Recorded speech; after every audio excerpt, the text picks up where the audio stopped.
Now the thing is, when the feature comes on, I want to pause this and then turn it back on so the feature gets a clip that's just together. Okay. I've been trying to do that and I keep forgetting. That's a good one. So let me tell people to get on there. That's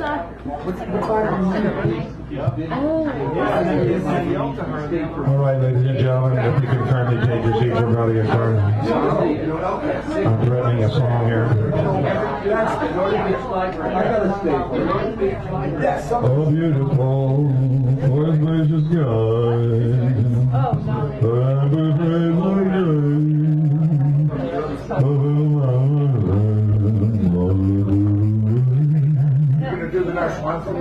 Huh? That was my John Lennon version. All right, we're about to get started.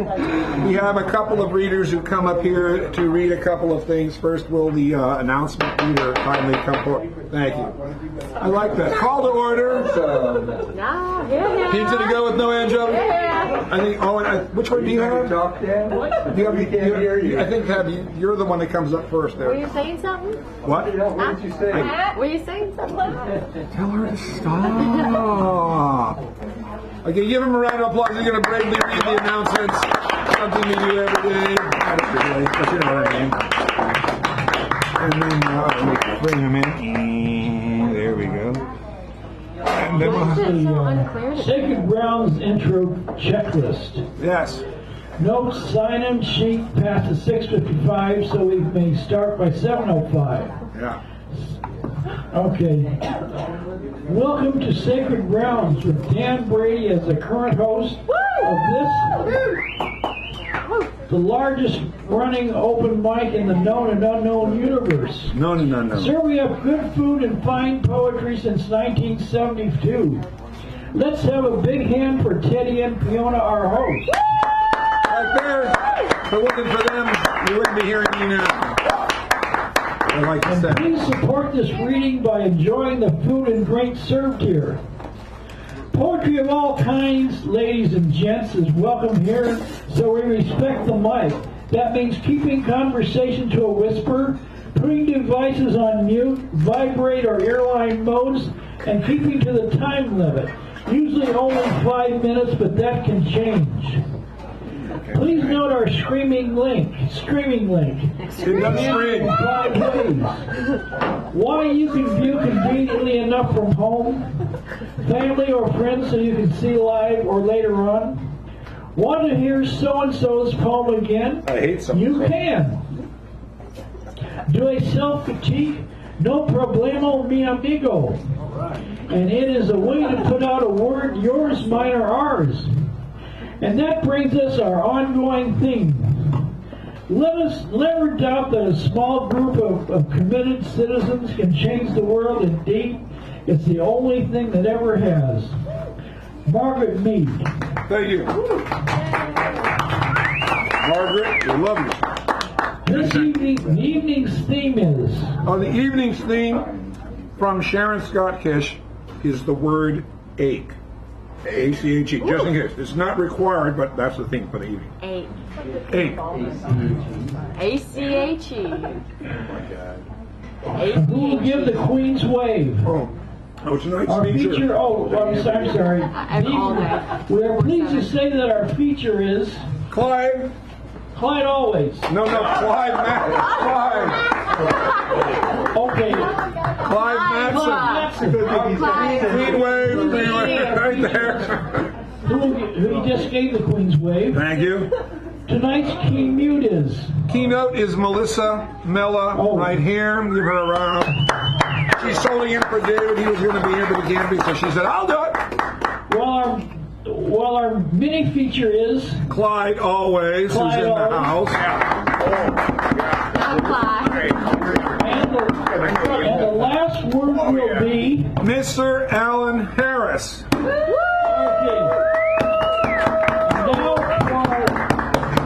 Now for our fabulous door prizes. The fabulous door prizes. The first circle, Harper and Row by Solzhenitsyn. In case you like him, they've got Solzhenitsyn. Corkscrew Swamp Sanctuary, a self-guided tour of the boardwalk. I don't know which boardwalk. Frog Pond, number 21. This has some nice names in it. I know some of these people, so it's very good. Oh, yeah. Smutty Bupkis by Clyde Always, who, since he's here, will sign it. It's really good. Poetry, which has poetry in it. Now, this book I found in a giveaway table at the school that I work. It's Laura Jo Fu, Earth Passages. And let me just show you a quick page here. You'll love it. Take a look at the pictures. They're beautiful, beautiful photographs. Oh. And then occasionally the photograph is matched with a paragraph of very beautiful prose. Now, these 6 volumes here, in case you like Shakespeare, I got Shakespeare. This is all one thing. It's 6 volumes. It says the complete works of. So we will find out about that. So all those are, and if those don't float your boat, you can be the mini feature, which Clyde is, keynote, which Melissa is, the last word, which, where is he is, Alan over there, or the co-pilot, which he is this evening, or you can choose the evening's theme or prompt, just which Ake is today. So that's it for me. I'm dead. I'm tired. I'm so tired. If you wish to recruit someone, ask permission. Yes. We will assume you've done so, or should any of us notice recordings being made. Okay, thank you very much. Thank you. There we go. All right. Thank you. And now, the famous Proposition 1 will be read by Clyde, the Clyde always. He's always Clyde. Proposition 1. Whereas warfare is the worst of all crimes and that it embodies, encourages, and rewards all others. Whereas the definition of war as used at the Nuremberg trials is meet for the purposes of this proposition. Therefore, we, the party of the first part, all citizens of any nation, all those who suffer from the effects and privations of war, who oppose it as a system, as a behavior, as a socially accepted institution, call for an end to war, cessation of all hostilities, the standing down of all military forces, and universal disarmament. Further, let it be known, we, the people, the party of the first part, state, by our assertion at this time and place, that we stand opposed to the existence or use of military force as we now know it. All those in favor? Aye. All those opposed? Abstentions? Motion passes. Motion passes. Thank you very much. It's always a pleasure. Thank you so much. I can't tell you how proud I am to be here, so I won't. Melissa Mella is our keynote of the evening. Will she kindly come forth and give her a round of applause? And don't forget to take some of these home. She brought them here for you folks. Hey. Hey for everyone. Okay, I wasn't prepared for this, but I was just sitting over here perusing through these poetry books, and I read this poem, and I really like it. So, Isn't that the way it is? Even the names of ordinary things are disputed. By Sage Yockelson. I hold entire universes in the space between inhale and exhale, but my fingers still tremble when I drink too much coffee. I wanted my life to be something filled with the buzzing of flies, and maybe a pamphlet or two explaining home is the place inside of your chest where 3 kinds of flowers will grow. Thank you. Thanks. I'll take 12. Last night I was going upstairs, but the elevator started to shake, and I spilled someone's drink on the floor. Last night I cried over the sunset because it was beautiful, and I knew that no camera would work as well as my eyes, and I was afraid of forgetting.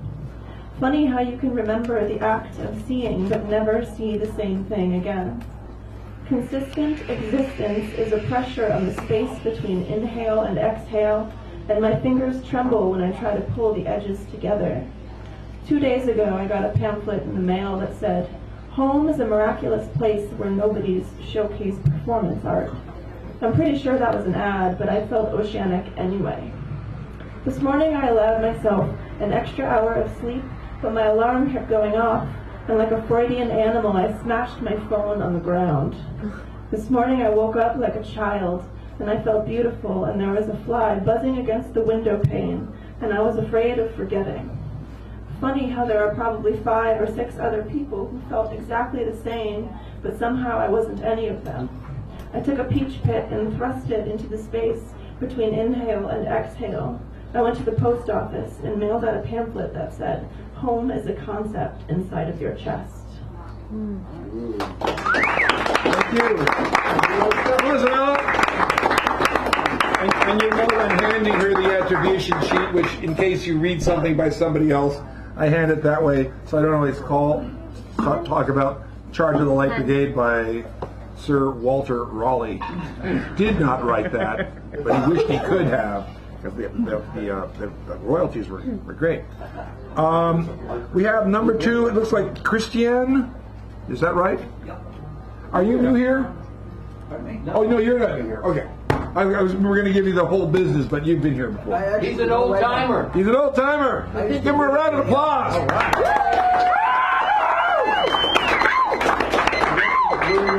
I used to read at the Blue Unicorn. All right, I remember that. It just passed. Long time. Just get close to the mic. That's all we say. Yeah. Thank you, my dear. The written tabulation of the female collie growling at a hooting owl while in determined stealth a lone wolf marches through a hole in the fence and mounts the startled bitch whose untrained heat had attracted the wild male's ardor. These barnyard capers are not lost on the cricket whose mating buzz penetrates the farmhouse wall. Awakened by this ersatz alarm clock were the dutiful wife and a mouse in the chicken coop. The mouse confuses moonlight with dawn and is spirited off by the owl, while the wife searches vainly for the work dog who rounds up the cows. But all she encounters is the augmented oink of a sow escaping a dream of unrequited hunger.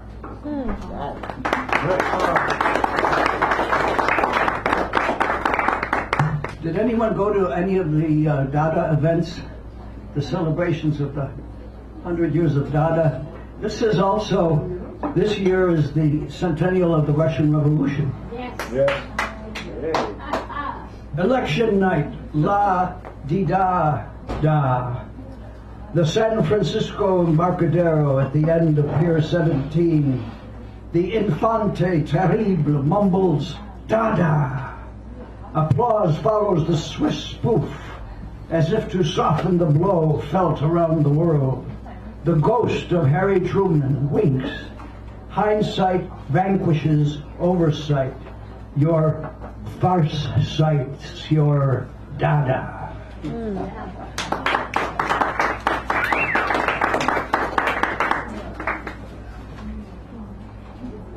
Shades of blues, lenses prismatic, aboriginal spirits, converging songlines foment jive, reptile goddess outed from underworld, samba, and oh my goodness, bright comets dangling below branches of bow tree rooted in stardust.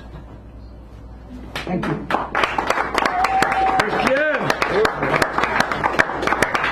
Thank you. Let me just read the next 5 here. We have Steve O'Carolyn, then Owen, then Joe, then Hal, then looks like Edward? Pat Murphy. Pat Murphy, is it? Yes. All right. Then we got Edward in my queue, then myself, Don Brady, then Marvin Heemster, is it? So give him a round as he comes up here. I got to set this clock.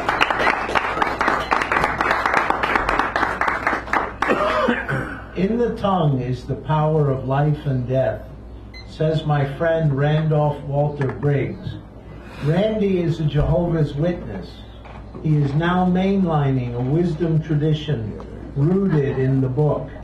He loves his wife and says he fears her too, Jeanette, his lady love. His brilliant son Daniel talks too much, but got the 3rd degree of mathematics from MIT. Randy was so afraid to send Daniel into the lion's den of materialism, but he and his son are still on the same wave and wavelength. Randy is suffering from cancer of the colon. I have to call him as soon as I finish this squib. It is always a profound pleasure to talk to him, especially when he is doing his work of watercolors, of Victorians and lighthouses at Cape May and tugboats in the Long Island Sound. Randolph was once a heroin user with the noose of the drug around his neck. He says it was no fun, what with being sick all the time. Now I will call him.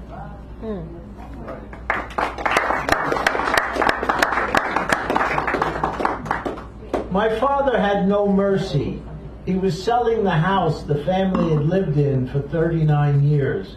He told me I had to get rid of the books I had held onto for all time. Shells of treasure, pearls like Shakespeare, gold like Faulkner, on and on. My glass menagerie, soon to be smashed apart by the jackhammers of supervillain heroes like the Joker. I called the man at River Run Books in Hastings. He arrived and almost clapped for joy when he saw my collection, my library. It took him 2 days. The first day he took away my heart and liver and gave me $300. The second day he got my intestines and kidneys and gave me $250, and I walked as a hollow man. I filled 4 trash cans with books. My brother Jim stopped in from Yale and took my 6-volume Singleton Dante set and many more, and I sat in the red dust and laughed and laughed and laughed at my loss.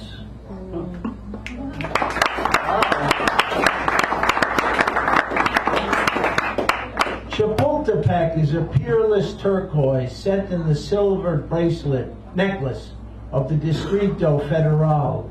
I thought not Paris, but Mexico City is the city of lovers because of all the kissing couples I saw, the pairs strolling, the pairs in rowboats on the lake.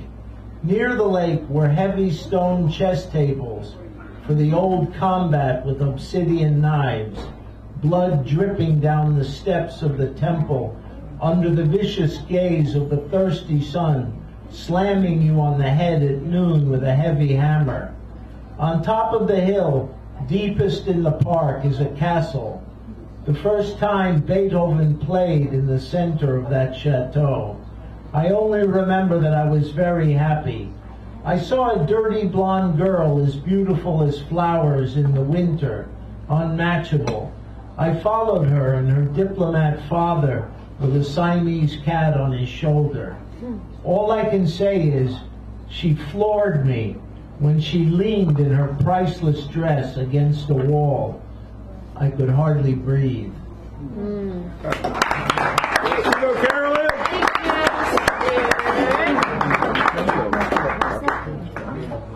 Need a pen? Yeah. I don't know where it went. I didn't. I apologize. Lost it. Thank you, Stephen. Owen is next, and then we have Joe Pasquale. Thank you. Who's back? And then Hal, then Edward, then then the other Ed. We have 2 Edwards. Edward and okay, so give him a round as he comes up here, please.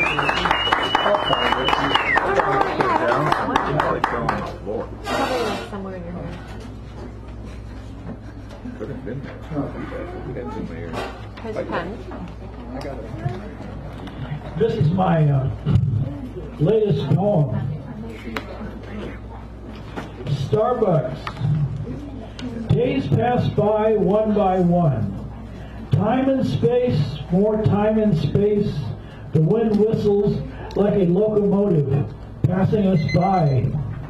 Like the noise, like the movie, the greatest show on earth. Stop. Don't you see the lights? I feel like an elephant trainer waving his arms for his would-be loved one, the girl on the flying trapeze. This poem is the greatest show on earth. Soon on Broadway it will be shoot time. I am an impetuous madman shouting an eternal opera.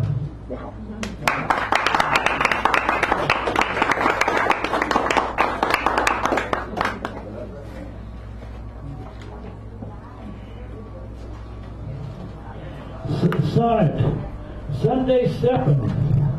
It was in out of our time, I jumped from the train. Another Sunday, rain made my eyes blur. Speak of mine to the sun-filled chimes, an hour or so to gain of drinking again in Spain. Climbing up gargoyles to sublime excesses of the cap and bells. Gaudiamus Igitur, all sing to the sea. We wait for ants to cast their spells here and there.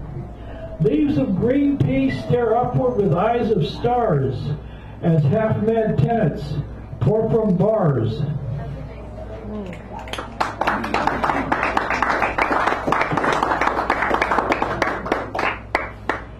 Sonnet, Sunday 7.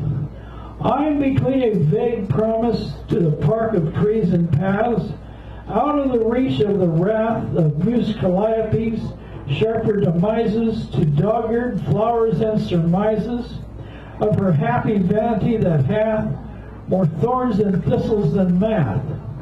Than love I love that has more surprises than a beautiful girl who has written to her love-proud verses charging across the page. She is smitten with rage and grief, curses, trying to please God's crumpet.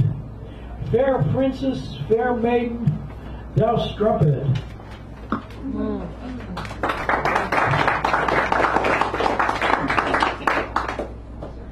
Christian sonnet. In the year of crowded fame and cacophonous voices 2002, ending on its funny duo of joy and overwork, scant acclaim when riding out to sunny flames, to slushy weather, fog and dew. Together on the street, Christian and Jew, riding together on their same differences.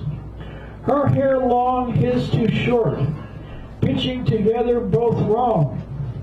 She practical, he a snorting skinhead. Erect together the day long. A benighted couple, they I turn from, the sky is gray.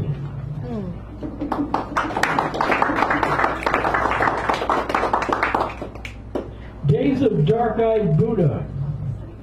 Quail and seagulls walk together around the gray clouded sky, afar off to westward Hawaii, afar off eastward to China.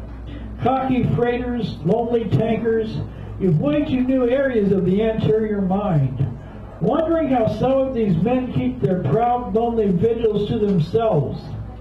Their vision of slickers, cars, and dory boats speak proudly, talking of kimonos and martini-drinking mermaids and roaring tattoos of some World War II war bride.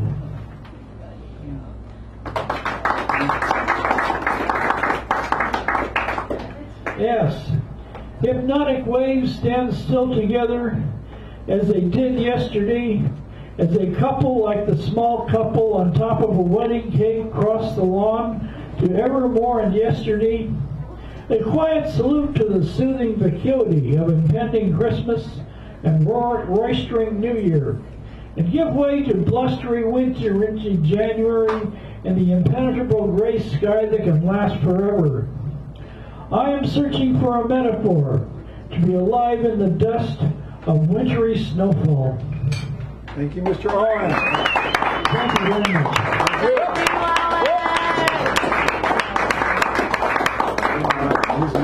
Can we get Mr. Joe?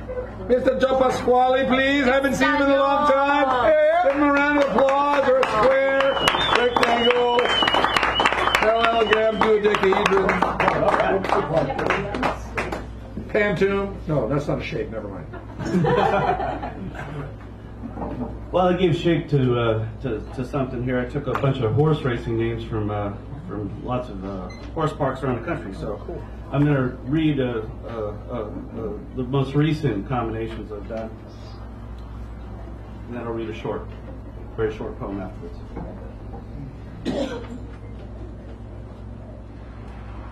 You gotta love forks as bookmarks.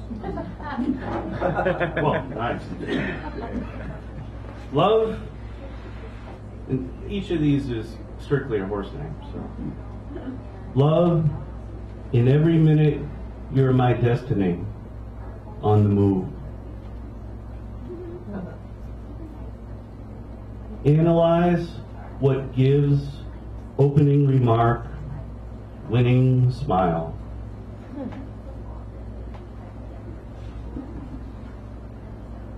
Spirit of desire, I'll have another lasting love. Verbal assault, man of many virtues, get out of town. Sad but true, I do not know what gives understanding good company. Daddy's wildflower, bikinis on top, head and land. It all starts with a drink. Heaven's best emergency exit, my arch enemy. People really named their horses things? Yeah. Can you imagine if we named our dogs? You have to name that many horses, and they all have to be different. Secret someone, sparkle factor, a bit of hoodoo, broken marriage. I don't know if the owners say it with quite this expression. Really? And I love playing these things. Sometimes I hate it, just playing with the names. Lose my love. Inner demons. It's a journey. Sick love. One's word, past due, devilish grin. Forbidden topic, backseat lover holding back. Wings locked up. Traveling stone.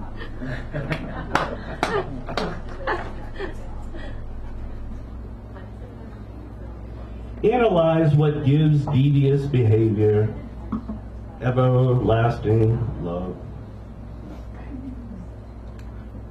Bad student, asleep in church. Nobody's fault. I'll leave it at that.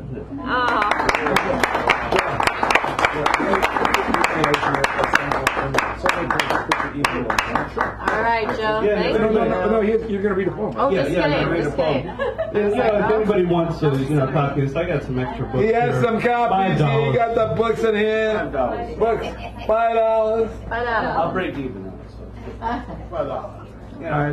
It's the day at the races. You got to break even, right? Yeah. Some people are right. Well, Did they ever have a horse named Break Even? probably. Probably, yeah. Now watch. I'll come across it. 1922. There you You go. always lose when they have the name poet on the horse, and she sees it because she's there with me at the track. We always lose. They're always 40 to 1 long shot. They have a poet's journey. You lose all. Anyways, I'm going to read a very short piece here, and it's one of my recent poems that I finished the end of September. And it's called "We're Here Now Begins the Final Hour."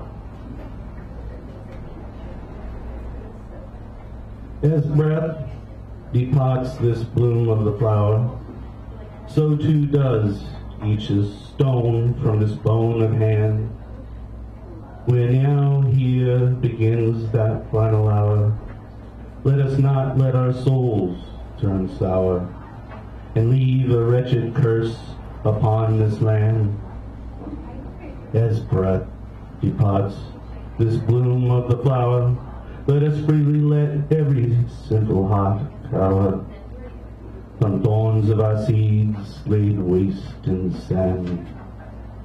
We're now here begins the final hour, and all birth is yet to be devoured, where death buries the defeat of a stand. As breath departs this bloom of the flower, let us now let every mistake scour, colored lessons able to bloom from man.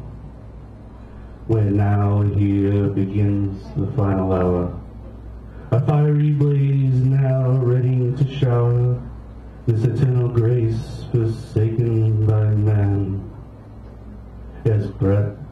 lost this bloom of the flower, where now here begins the final hour. Go Pasquale! Oh, here, take that, just put it on there. That'd be lovely.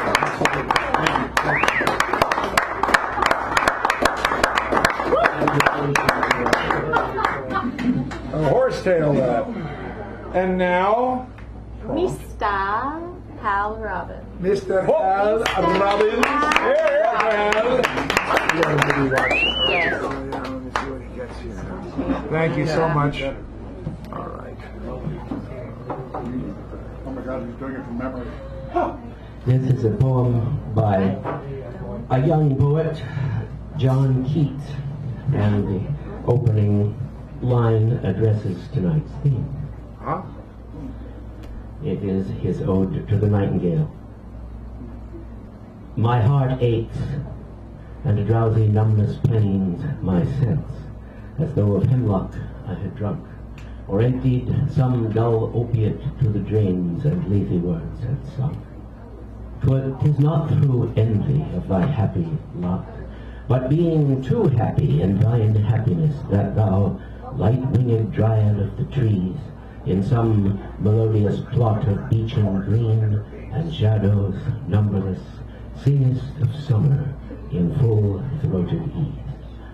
Oh, for a draught of vintage that hath been cooled along the age in the deep delved earth, tasting of flora and the country green, dance and Provençal song and sunburned mirth. Oh, for a beaker full of the warm south, full of the true, the blushful hippocrene, with beaded bubbles winking at the brim and purple-stained mouth, that I might drink and leave the world unseen, and with thee fade away into the forest dim.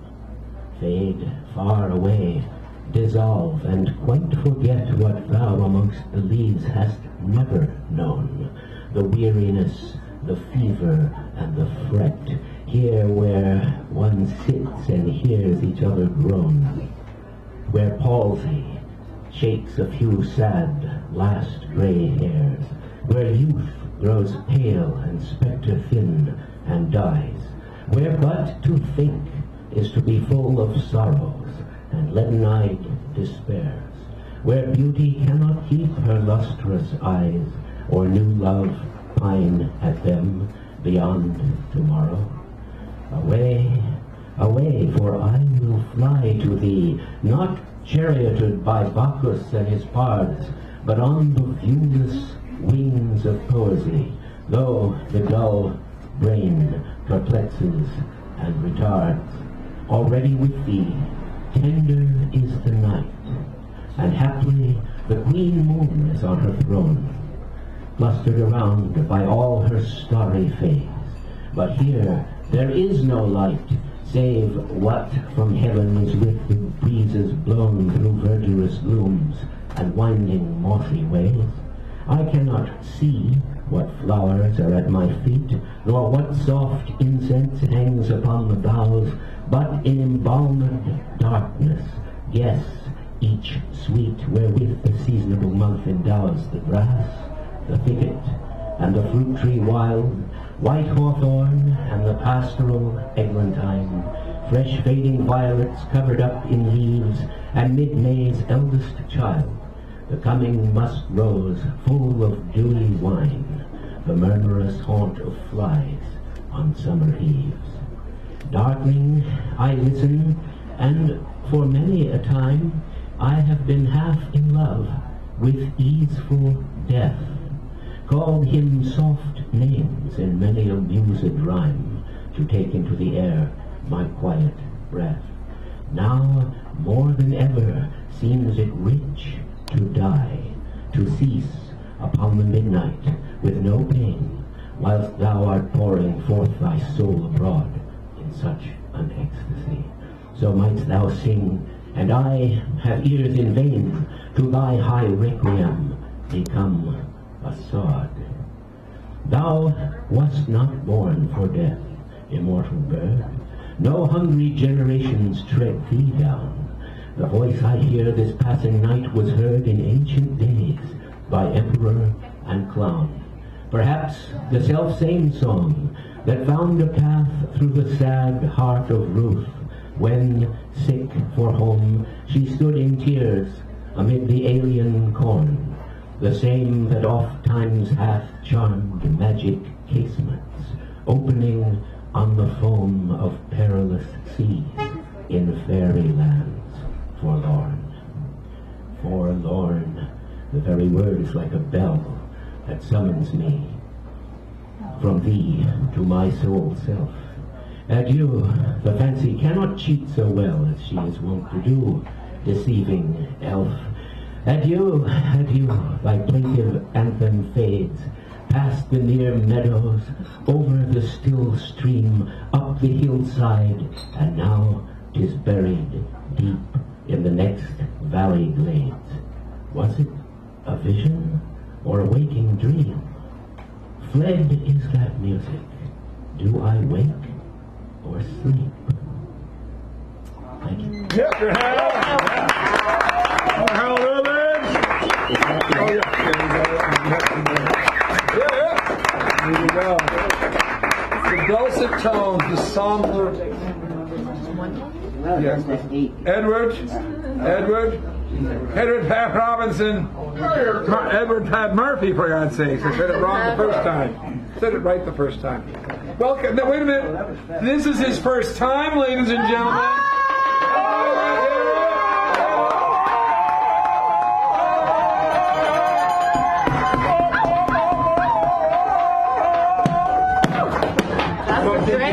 Follow John Don. Well, you know, John, he likes you. Oh, well. But pay your taxes, he said. All right.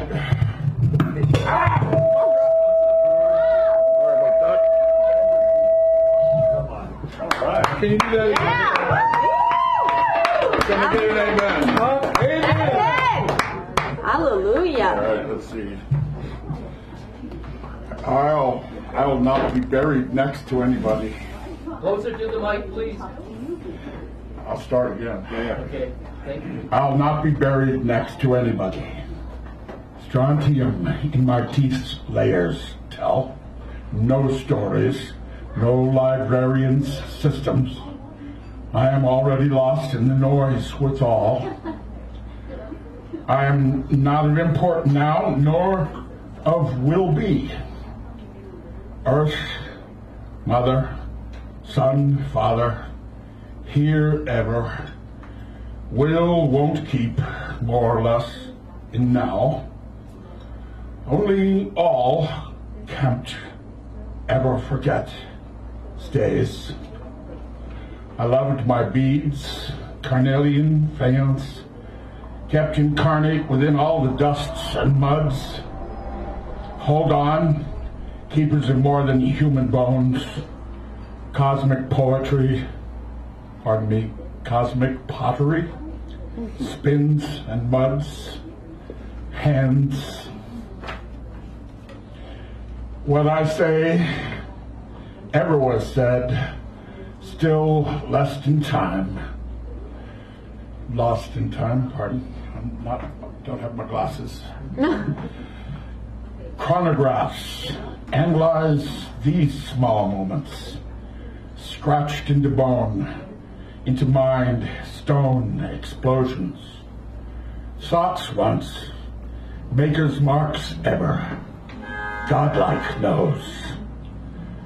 I keep my grown counsels, scratch my own grown lines. These languages grew greater than mine, all ours. They enclose my fine line scratchlings and mental beings. Geologic stratums for us, time's evaluations keep. You have my teeth, evolution's growth's marks held intact, bits of my skulls, my progressions through all these living beings. I will always have more to tell you about our various beings, gatherings. Salvation's everything. Keep all alive, even if only for love's libraries.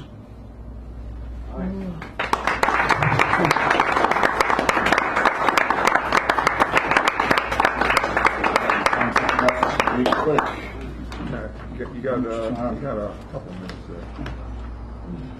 Two. Not sure what I got here, to tell you the truth, but it's in the way now, it's not here. Holy smoke. I'm not holding anything.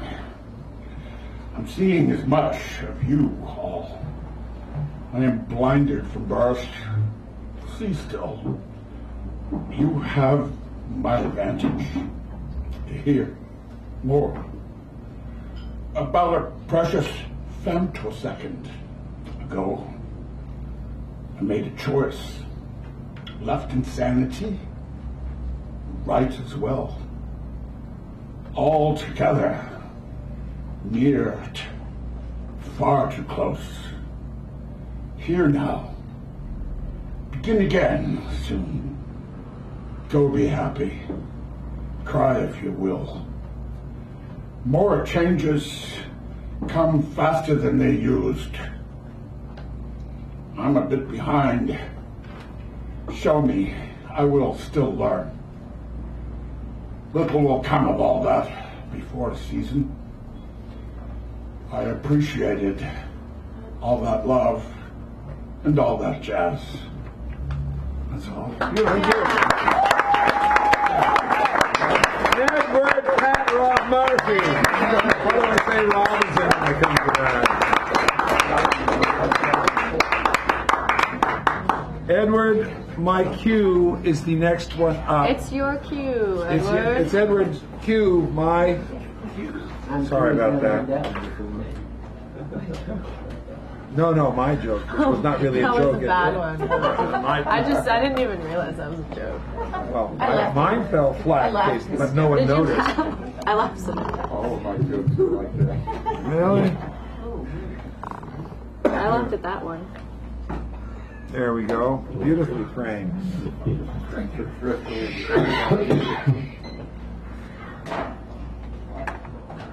This is for you.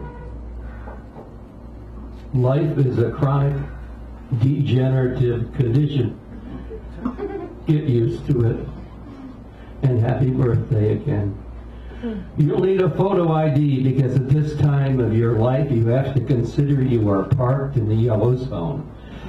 Having to get your act together more now in a hot 30 minutes where the tides give a performance in an analog to the same in Bodega Bay, where you must go now to ruminate during a tour of the UC Davis Marine Biology Lab. 100 trillion of organisms live within us, and we have to feed them with garlic and leeks. You are now in charge, going forward.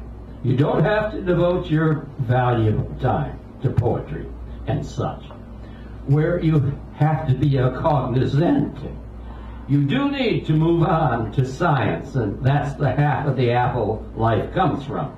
You should be able to live your life as a jellyfish haiku. Squishy, squishy, little fishy, got no brain, but is oh so dishy.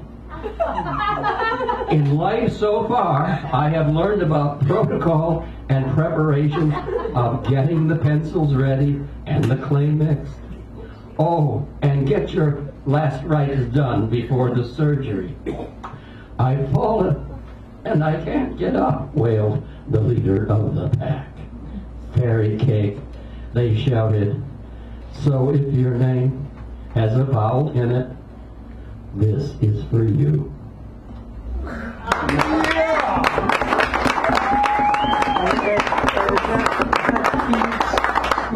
Squishy little fishy. So influenced by the classics. Yeah. This is a little more, oh yes. This is a snarl, I suppose. It's called Twin Seasons of Death. see them reflect from the mall, and the bodies lumped in the hall, and all the seasons of death reflect from our Capitol Mall, and the smell of bodies dumped in the government hall. This smooth society holds mass death at bay, in strife without end in a limited way. And a word is a sound, but a dangerous thing, it changes meaning, like a magic ring, and it's harder to handle than a whip or gun, and vaguely fearsome like a violent sun. The words of yesterday and tomorrow too are too many, and too many too few.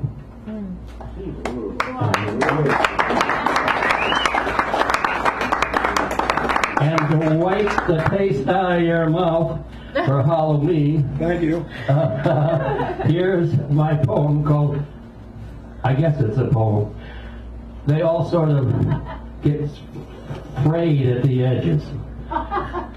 Kangaroos look like giant mice, heavy in the hindquarters, like they're the lost tribe of marsupial lawyers escaped from a late 21st century gene splicing accident who had evolved back down into our centuries because of radiation reversal.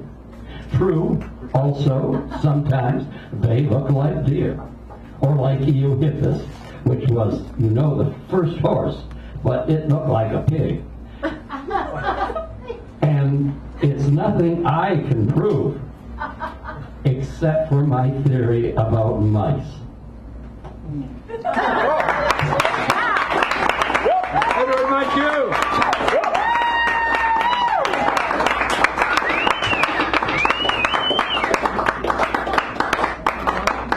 And now, as I like to say, I'm rising to the occasion. I'm occasionally rising to the occasion. My friend, these different friends. My mother thanks you, my brother thanks you, my next door's neighbor's second cousin, second neighbor, second grade teacher's favorite friend's best friend's mechanic thanks you. I don't have my glasses. I don't have my glasses.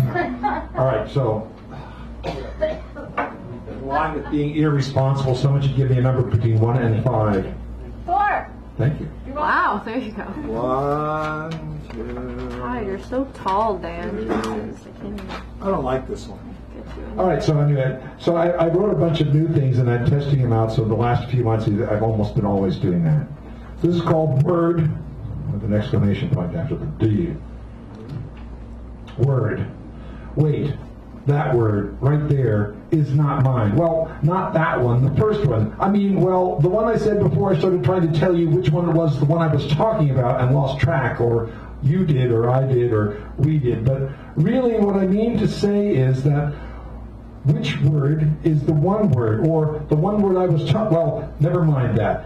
Any one of them, any one word, what can be said of one is true of them all. So, all of them, or rather none of them, are yours, mine, ours, anyone's. I mean, none of them belong to anyone. Oh, maybe there's a word that belongs to you or me because, well, if you create one out of need or on a given day for a given reason or just cause, and no one else knows it yet, and so by default you have a claim on it. But then again, when that word goes on and gets around, tossed off, given away, well, it ceases to be just yours, doesn't it? As if an offspring becomes their own being and goes their own way, it will too change as it does so, becoming different, indifferent, recognizable, unrecognizable, in translation, whatever. The odd thing is they live on, and no matter how often they're used. Look at the word the, for example, or and. They're still going strong, and speaking of strong, well, words carry weight too. Bearing everything. There's one word that contains the universe and then some. Others that hold the fates at bay, the gods to account, or are the key to the truth and light. Of course, some course on and on through time without bounds, illimitable, beyond all knowing, and so these are envied by both life and death. Now, where was I? What was that word? Does it matter in this sense? In any sense, I'll get back to you. Word. Yeah! I love that one, baby. Okay, this has subtle political overtones, or political subtle overtones, or something. And it's in 3 parts. It's called News from Home. Out in the garden, there are ramifications. The rain, for example, has been steady on for days now, and heavier with colder nights.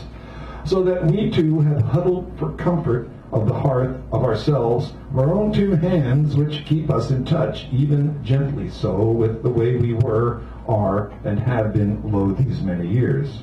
We, she and I, got in a harvest, brought in carrots, leeks, spinach, Swiss chard, and some arugula, because we planned a soup, having both potatoes and garlic already. So it was a feast, what with toast and ghee, you betcha.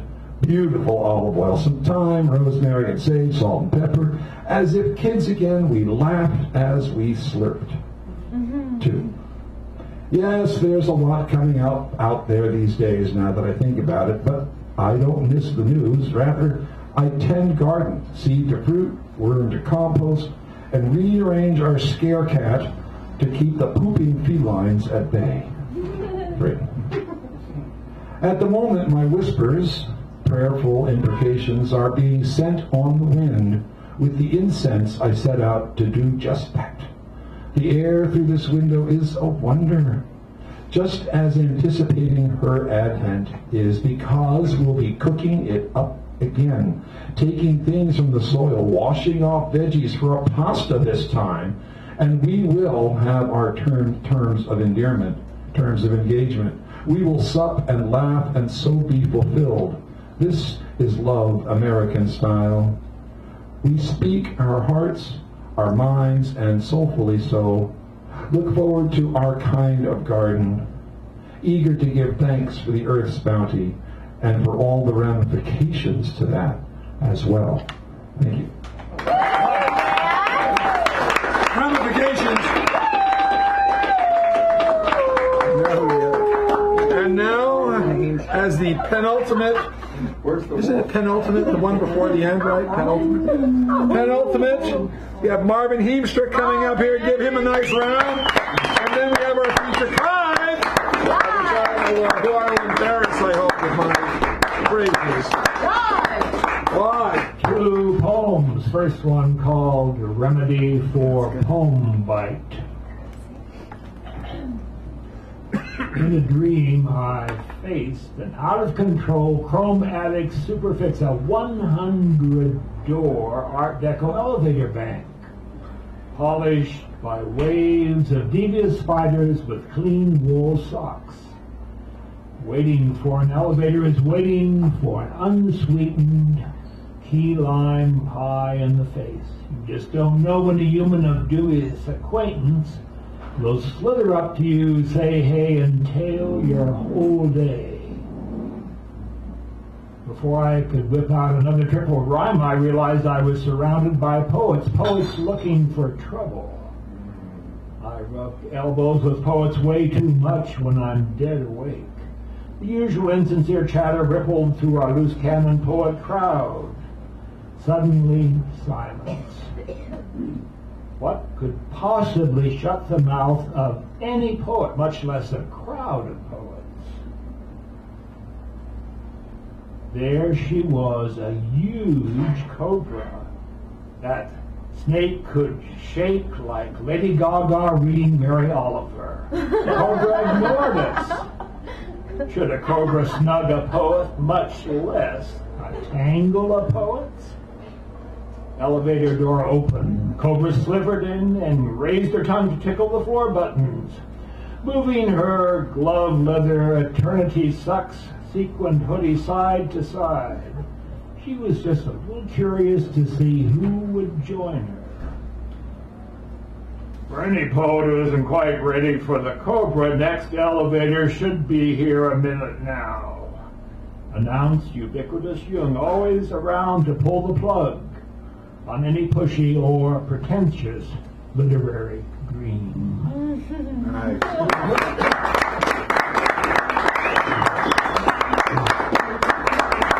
And a short poem titled Big Tracks in the Forest. By the way, where is the forest? Gotta be hiding around here somewhere. For the human race, coming down from the trees was not necessarily a smart move. When reverse evolution becomes the only answer, will there be any trees left to climb? Thank you.